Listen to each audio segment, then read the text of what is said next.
let's bring in Forbes Media Chairman Steve Forbes. I'll remind people that Fain, the head of the UAW, said he doesn't believe that billionaires should even exist, whatever that means. But this is of Joe Biden's making, and the automakers have gotten on board with this force of you have to make electric vehicles, and the UAW's existence is at stake. Well, the fact of the matter is they can't go all EV. The technology's not there. Ripping up the earth to get the minerals to do it is not there. The grid can't handle it. So it's a fantasy, but it's a destructive fantasy. And the fact of the matter is, Musk has shown with Tesla, he can make a good car, a better designed car, better than Detroit can. And so they're going to bankrupt Detroit. Already, Detroit's become a virtual war to the government, having to do things they normally wouldn't do. The normal market for EVs would be about 10 or 15%, nowhere near 100%.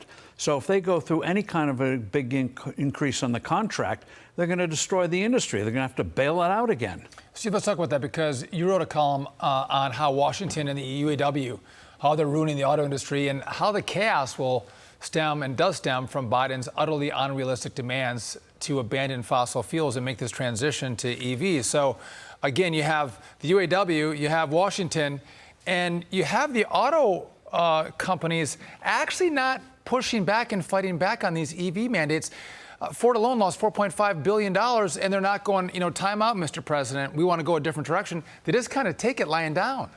Well, it's like going against Tony Soprano in terms of when Uncle Sam, whose life he holds in your hand, says we got to go in a direction. And certainly a lot of the media, everyone, a lot of people out there say this is the way to go. They haven't done a real environmental impact statement of what would happen to the environment if you went all alternative fuels like windmills or a market solar analysis panels. Either. The people don't want them. And right. This all goes back. Washington's been undermining the auto industry for years, going back to mileage standards.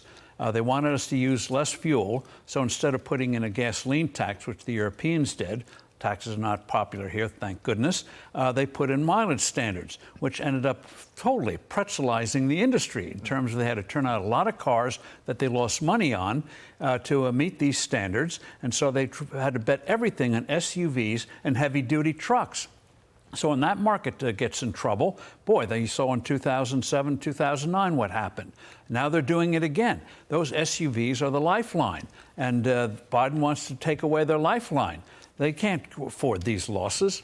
Yeah. So who's going to bail them out? They want we, the taxpayers. Well, Tony Soprano, but Ford and GM and Stellantis, Jeep, they're getting $100 bills shoved in their boxer shorts and in their G-strings by this government, like that $9 billion loan that Ford got. They're all in bed together, and we're not bailing them out. You're going under. You're not going. We are not giving you another dime.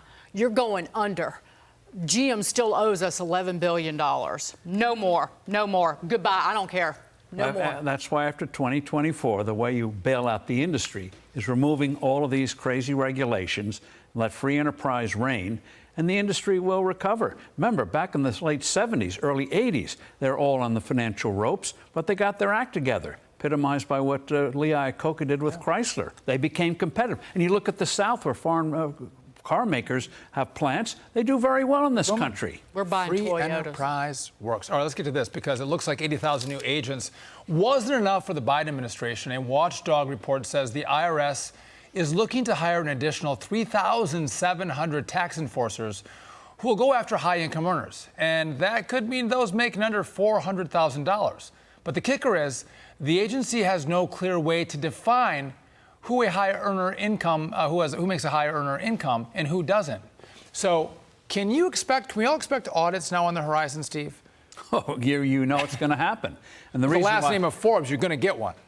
Oh, I never knew they existed. Ha, ha, ha. But the fact of the matter is, the money's going to be in the middle class. People with real big incomes. You don't think Bill Gates doesn't have lawyers figuring out how to cope with this crazy code? But if you're a business person, small business, middle income earner, the IRS comes and says, we think you did this, that, and the other thing. Do you have the resources to effectively fight the IRS? No. So they say, hey, Duffy, we'll settle for $1,000, even though you may not have done anything wrong, and we'll get off your back. So it'll be, again, Tony Soprano-like extortion. I don't know why they just don't put him in the White House the way it operates. Yeah, well, exactly. Great to see you, Steve. Good to see you. Thank you so much. I'll just point something out. That was a pleasure. After the GM bailout and bankruptcy, the existing UAW workers at GM didn't take a pay cut. Did not take a pay cut. The taxpayers bailed out the UAW as much as we bailed out GM. Where's our money? I want it back. Don't you want it back? They'll give you a discount on a car. No, they won't. An EV, maybe. We're buying Toyotas from now on. Thank you, Steve. Good to see you. so Thank much. you.